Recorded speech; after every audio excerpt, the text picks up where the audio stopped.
Hello and welcome. I am Anna, and this is a new episode of Project Co, the podcast channel of Efecto Colibri.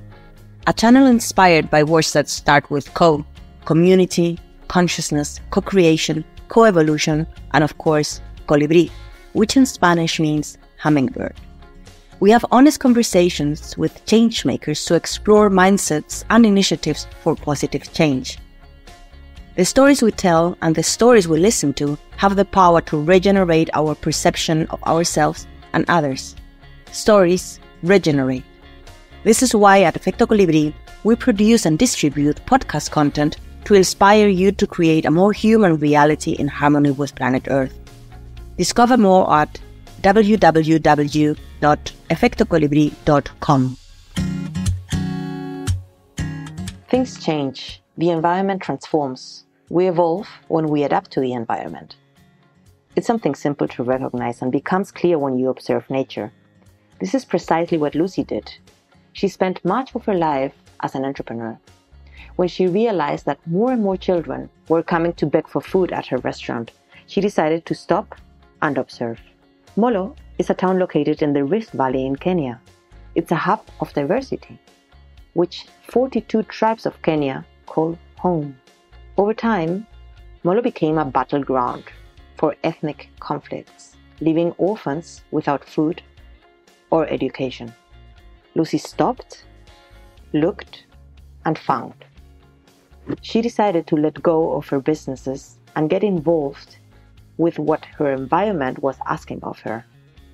Today, along with her husband, she is the founder of Chazon Africa, an organization that educates, protects, and empowers the children of Molo.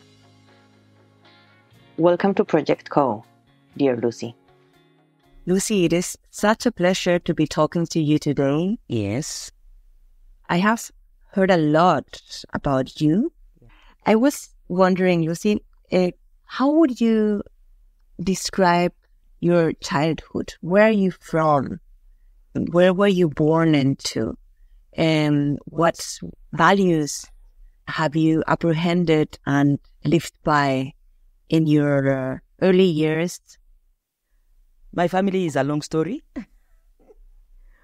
but I will try to be very brief. I come from a family of a father who had 7 wives, and we were very many children. In total, we are 27 brothers and sisters. Oh, wow. Yeah. And apparently, I would say that my family was very much well up. From childhood, I grew in a family that had like everything they needed. Yeah. It was not until I started going to school, I interacted with people. I went to high school. I interacted with other people, of course, with the very poor people, with the rich people.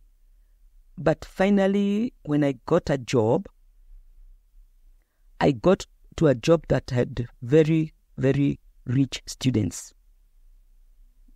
Does that make sense? And then yes, I would leave home from a very poor community, and then I go to a school with very rich children. And that started, like I would come home and share with my husband, and I realized that there is a very, very big gap between this international school and the students and the parents and the community that we are living in.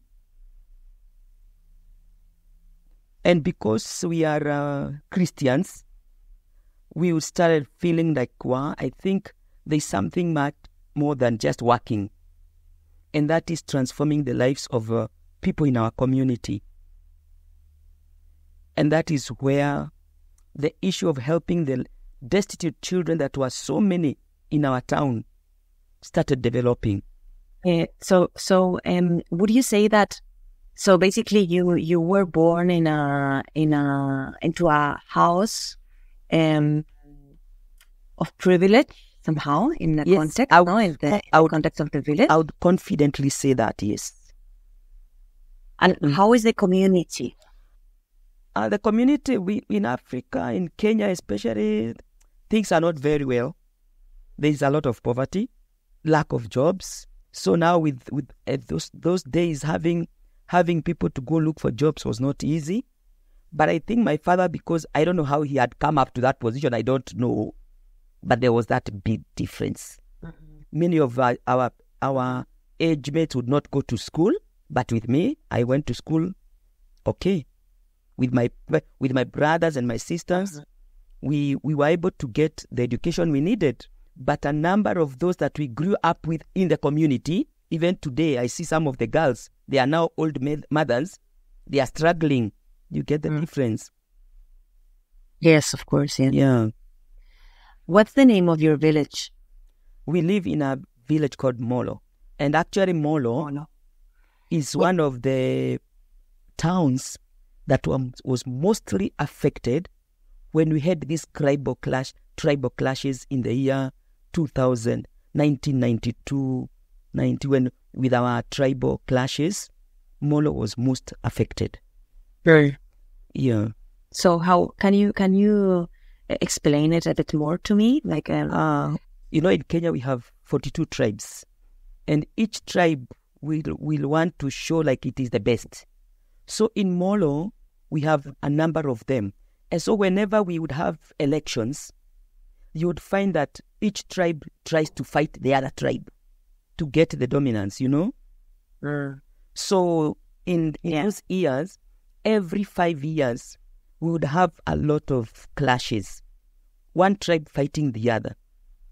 And that is where now the problem of children accelerated, because we had parents that were killed, many were displaced, and so you find an influx of children in the streets. And coming towards the year 2008, because right that time we had already finished school, I'm employed, my husband is working, we thought of starting a business. That is around 1999. And when we started our business, we realized we had so many children in the streets coming to ask for food. That is where our our vision started. Our business and as restaurant business. So having many children to come and ask for food, you see?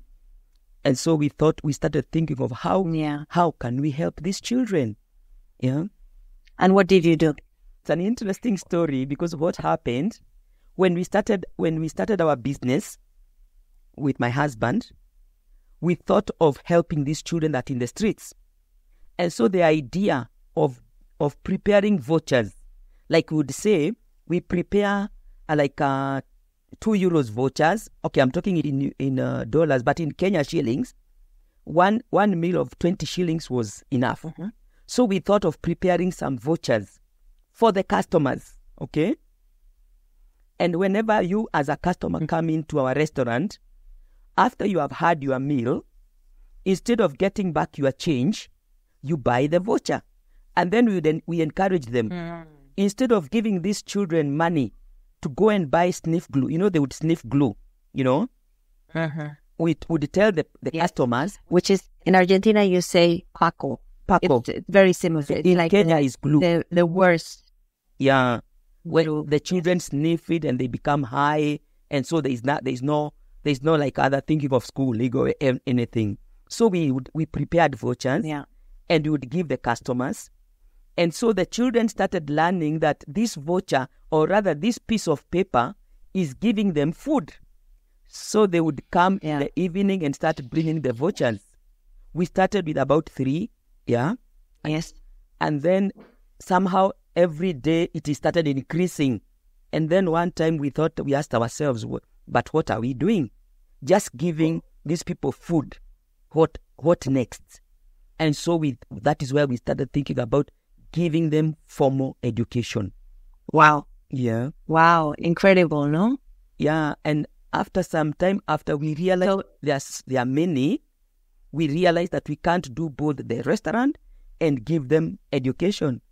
So we decided it was not an easy decision, but we made the toughest decision in our lives. To stop the business and start helping the children. Incredible. Yeah. No, and what a beautiful and humble Yeah. decision to make. At the end, was- it's very purpose driven. It was not easy because that time we didn't know anything about volunteering. We didn't know that anybody can come and help us. So what we did, we started selling off every property that we had acquired for those 22 years we were working. How would you describe Chazon Africa right now? Because you're saying it is a school. It's a school. How many children have been part of the school? And how does it work? We started the project in the year 2008 after a lot of children were left abandoned and orphaned. And we started with about 23 children. But after some months, they started increasing because when we started, we decided to just give them food, not education, just to feed them. But after that, we realized that we need to give them education. And so the number continued increasing. And as we talk now, the Children's Center has about 468 children currently. Oh, wow, Lucy. Yeah. How does it work? How did you make it happen? Because did you give them food at the beginning, and then how did you start? By the way, professionally, my husband and I are teachers. So when we thought of giving them education, it is me and my husband who would do that. Because professionally we were teachers. But as the school continued to grow, we had to get more teachers coming in. And initially we would do that because we didn't have a lot of resources. Because as I have told you, whatever we had, we started selling off. And it got to a point that we had nothing else to sell off. Yeah? Until one volunteer heard about Chazon, those years, I think it was in the year 2009, when she came and visited, she went and started blogging about Chazon in Spain. And that is the same person now who has brought all these connections. She's called Irache Marcos. Wow. Okay, so there's a connection to Spain. Yeah, that is actually how the connection started. When she came and found that the project is owned by Africans, me and Samuel, she fell in love because she said that many projects, which is true, that many projects in Kenya, they are sponsored by people from abroad. So they belong to people from abroad. You understand? Yeah, which is again a different form of colonialism. Yes, but when she came and found that it is us who sold all our property, actually at one point she could not understand. She got connected to us. It's so beautiful.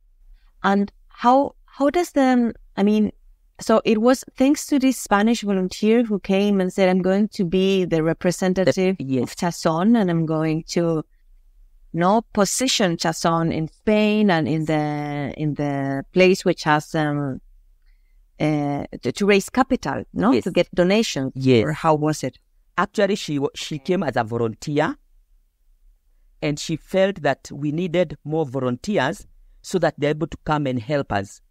And so when she blogged back in Spain, since then we started receiving many volunteers. And actually for the last 17 years, we have received so many volunteers through those connections. Because like one would come, they would go and talk about Chazon. Next year, that whoever talked about that chain. How does it work? So you generally, the money comes then from Spain, mostly? We had started some income-generating projects. We had a very big pottery project. Pottery, that's chicken. Oh. And a number of volunteers had really built that for us. And we got to having about 5,000 chicken then. But when COVID struck, you remember all the hotels were closed. Homes were, we were not interacting. So, do you know that project had ran down? And so after 2020 up to last year, we have really, really struggled to keep the project going. And thanks to some volunteers, some school in Spain, They were told about Chazon by our president, Irache, and they visited last year. That is European International School of Barcelona. Yeah. And so we told them about the project and how it was big and how it ran down. And actually, Luis said he will want to start off that project again. And as we are talking now, we are so encouraged because they bought us more than 1,000 chicks to grow. Ah, fantastic. Yeah, now that is the project we are doing from around the world. And they have targeted to buy for us to get to 4,000 chicken again. And so we are in touch with Luis like almost on daily basis on how the project is growing. And we are looking forward that by June, the chicken will start giving eggs again. Yeah. Super. It's good. We are so happy for them. Can you tell me more about the children that are like in your school? Like where do they live? Okay, the children we have, okay, initially when we started the orphanage, it's because many of the children were abandoned. Sometimes the parents would leave them, and so we would take them and put them in the orphanage. And then we have some that the greatest challenge is feeding and clothing and education. So we take them and bring them to the center because we have two projects, the children's center and the orphanage. Okay? Okay.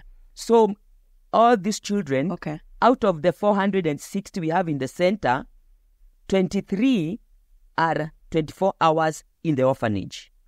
Yeah?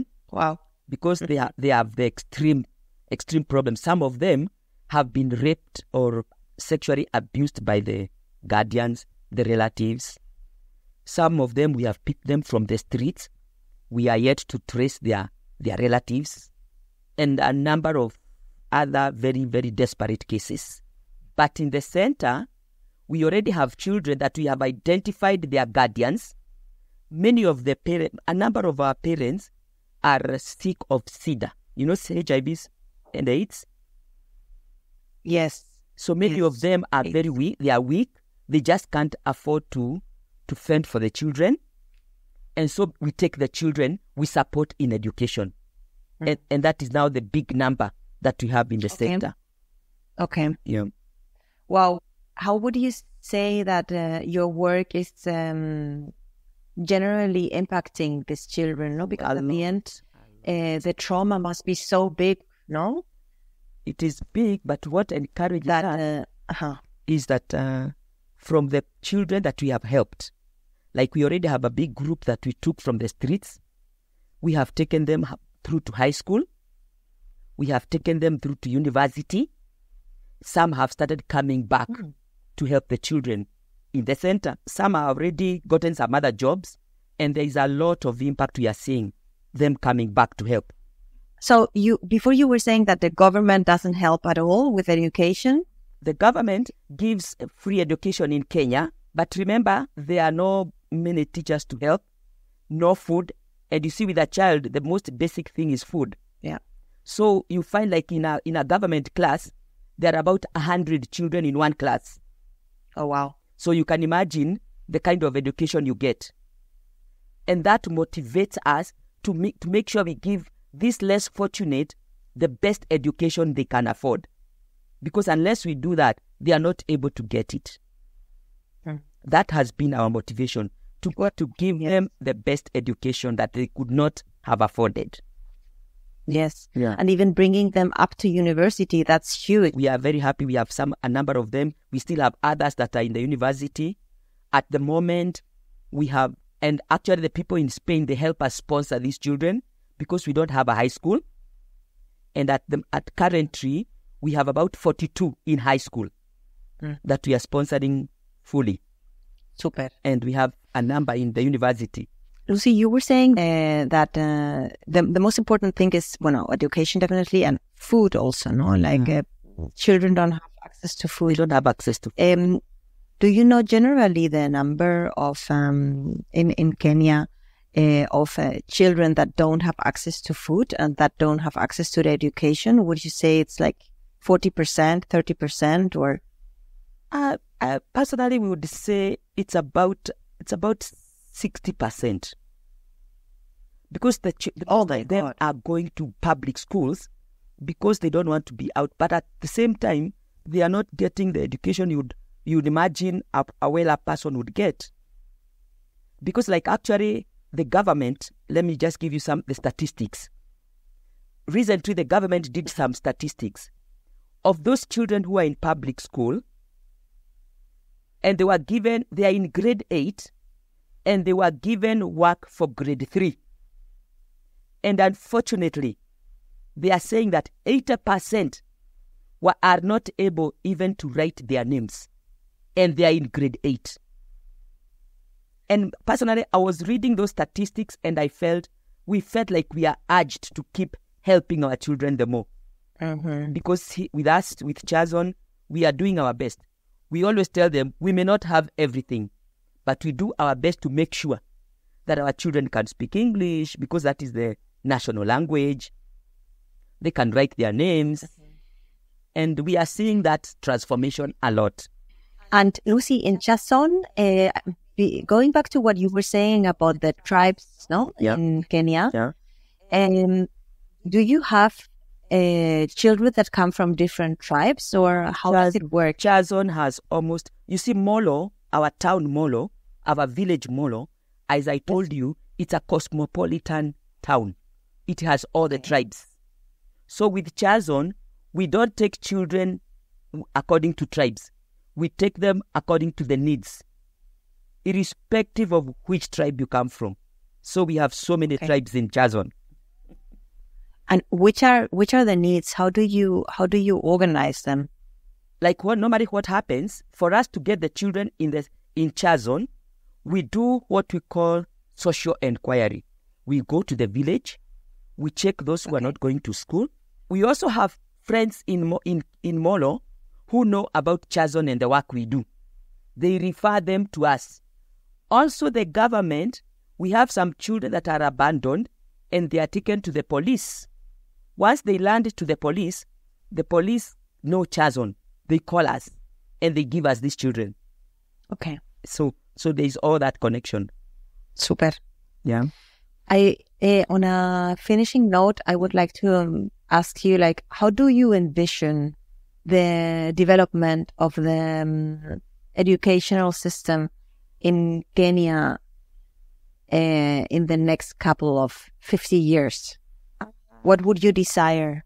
Personally, as Chazon, we desire to see our children getting from the little age of 3 to their level of about 18, having the best education. Because unfortunately, our government, and I'm sure it's not only Kenya, is a corrupt government. Mm-hmm. So you find that those that have nothing, they keep suffering. Those who have, they keep getting. So our desire and our vision is to take children beyond their limitations. By the way, that is our theme. The children know. Education beyond limitations. That is what we teach them. So with us, we are looking forward to having children that are from very poor backgrounds, but finding themselves in high positions in the society through education. Yeah. Of this image that you just gave me, this person that comes from a very poor background with no opportunities at all and goes up in society. Do you have an example that you would like to share? We had a boy called Moses. The father died because of the tribal clashes, and the mother had 5 children then, and they were not able even to have food. So this boy was the firstborn in the family, and we took the boy from the lowest level. We helped them education. When he got to grade 8, the mother was not in a position even to give them paraffin. You know, like in our homes, many of people don't have electricity, so they use paraffin. You understand? So, and this boy needed to do his final exam in grade 8. Yes. So me and my husband, we took the boy to our house because the boy was very bright. And we brought him to our house. And for a whole year, the boy did his studies in our school, very good, national school. And after high school, he got a B+ of the best universities in Kenya. We are so proud of him. Recently, he for ways to do things, and he has gotten some people who are actually planning to sponsor him for a master's course in South Africa. To us, he has been a motivation to help children. And that is only one. We have a number. Beautiful. As we finish, one girl that we took in grade 6. This girl, the father was a real drunkard. And the mother had 4 children. They couldn't have food. So the mother decided to take this girl to be employed as a house help in grade 6. Very young girl, yeah? And so one of the friends got to know that this girl is a young girl. She's supposed to be in school, grade 6. At grade 8, because that is when we do the national exam, she did it very well. We took her to high school through a foundation in Spain. The same President Irache got a sponsor from a Kronos Foundation. And they sponsored this girl to high school. Are we together? L. Yes. But what surprises us is that when she joined Form 1, she would come to school, to Chazon, and she would talk to me, and she would tell me that she has loved what we do about helping children. What can I do? As young as she was. And I told her the call we have, and she started developing that. After she did her Form 4, that is high school, she came back to me, asking me, what course can I do that will help that kind of a work, you know? And she joined a college that does social work. Yeah. And again, the same foundation sponsored her in that course. But surprisingly, so you now start to see how the cycle of life is closing and evolving. No, it's incredible. It's closing, yeah, because right now, they are the ones working so much. My son and her, they're actually working so closely with us because we want to transit to them for the sake of the children of the future. And they love the project. I hope I've answered you most of the things that you needed to know. Thank you for listening to this episode. We hope you enjoyed it as much as we did. You can find all the references of the episode on our website www.efectocolibri.com/proyectoco. If you liked it, rate us with 5 stars, leave us a comment, and share it with your network. This will help us reach more people and make social innovation become the norm. So in advance, a big thank you. If you have questions, feedback, or want to introduce us to a guest for the podcast, you can write us directly at ana@efectocolibri.com. See you next time.